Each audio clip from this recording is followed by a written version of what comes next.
The first promise of the Sacred Heart, I will give you all the necessary graces you need for your state of life. But first, you have to find out where you are called to be. Your state of life is where you are supposed to be. Your place in the universe. What God wanted you to do with your life. Who you are with, what you do, where you are. This is your state of life. The second promise of the Sacred Heart. This is for you, dear families.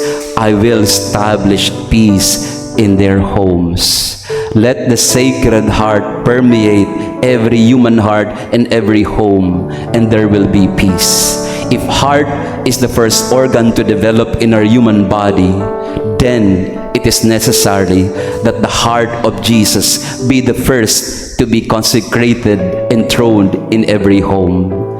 Brothers and sisters, if you want peace in your family, the Sacred Heart must reign in your home. What our family needs right now is not more money, not more possessions, not more houses or cars.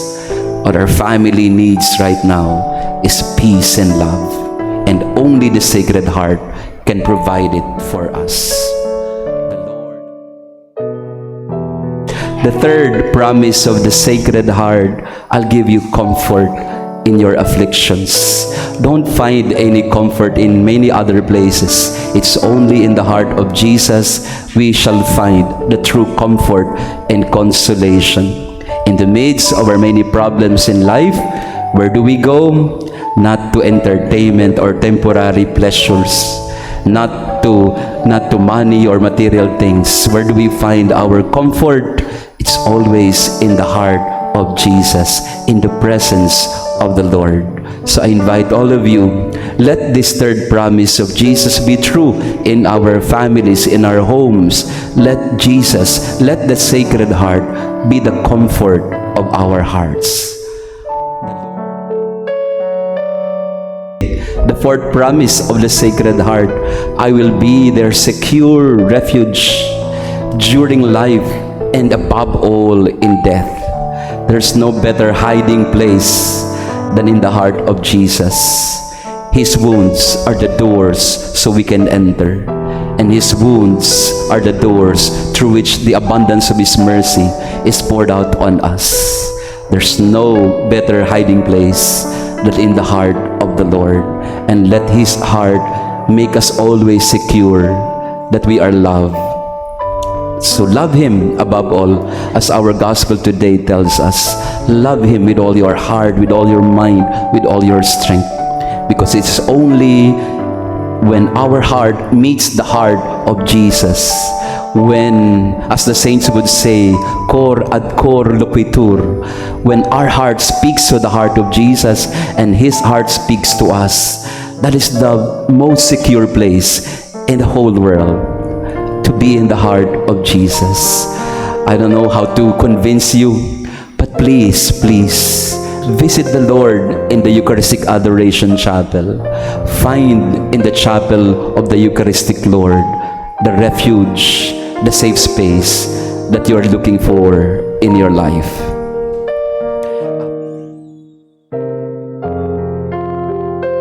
The fifth promise of the Sacred Heart, I will provide. I will give you in all your undertakings all the abundant blessings. Believe that the Lord provides all the abundant blessings He gives to you. Not just material ones. He does from time to time. But the real abundant blessing is joy and peace and love that only the Sacred Heart of Jesus can provide. So let's expect that. As devotees of the Sacred Heart, let us always come to the heart of Jesus and expect that He will provide. He does all the time. The Lord. The sixth promise of the Sacred Heart. His heart is full of mercy for us. I promise you, you will find in my heart, you sinners, you will find in my heart the source and infinite ocean of mercy. Don't get tired of asking the Lord to forgive you. because surely the Lord will never grow tired of forgiving us. Come to confession regularly and allow the mercy and love of God to overflow in our lives. Yes, we sin a lot, so many times, every day, and we are never worthy of God's love. No one is. No one among us is ever worthy of God's love. The widow in the gospel, she felt so poor about herself and condition. She felt that she could not give anything to the Lord, but she gave her heart. And for the Lord, that's enough. When we go to confession, we surrender our heart, not just our sins. We surrender our heart to the heart of Jesus. And in there, we find mercy and forgiveness.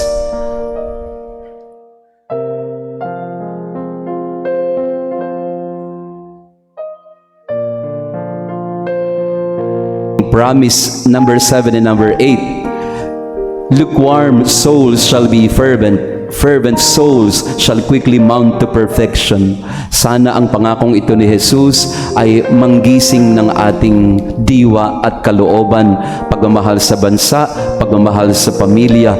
At kung meron po tayong mga kapamilya na tinatamad, walang kabuhay-buhay, walang kagana-gana sa lahat, nanamlay na, let us go to the Sacred Heart and let the flaming love of Jesus awaken them.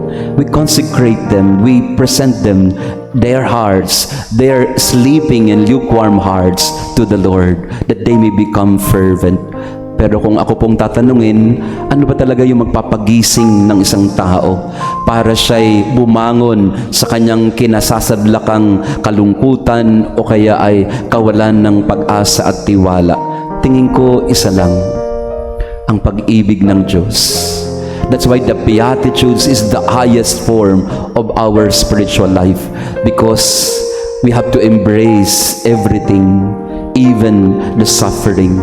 Because in there, even the poverty, the suffering, the mourning can be a door towards being blessed.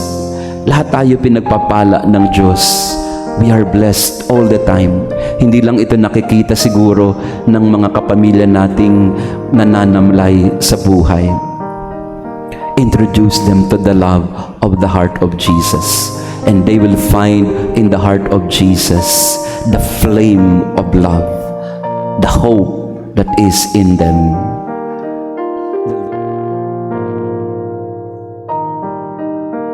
The ninth promise of the Sacred Heart: I will bless every place in which my heart, the image of my heart, is exposed and honored. I will bless every person whose heart is always a mirror, an image of my love. Don't be afraid of loving, and yes, don't be afraid of showing your love. In doing this, we spread the devotion to the heart of Jesus, the love of the Father.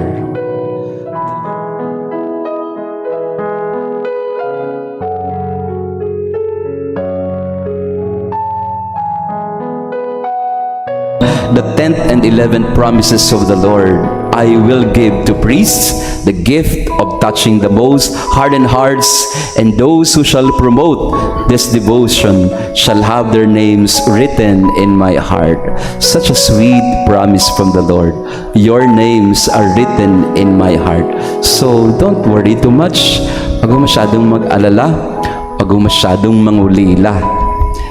May kasama po tayo. Kilala niya po tayo, hindi niya po tayo makakalimutan. At hindi niya tayo kakalimutan kahit kailan. He knows us all too well.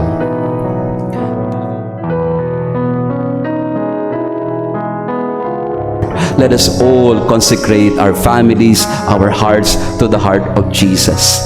And in this promise number 12, very important promise, I promise you in the excessive mercy of my heart, that my all-powerful love will grant to all those who receive Holy Communion on the first Fridays in 9 consecutive months the grace of final perseverance. They shall not die in my disgrace, nor without receiving their sacraments. My divine heart shall be their safe refuge in this last moment.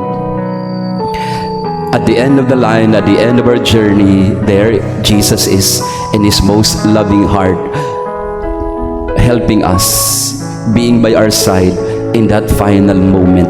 Siya po ang hantungan natin at siya rin ang magtatawid sa atin. The grace of final perseverance in the last moment. We ask for the grace of this perseverance every moment of our lives.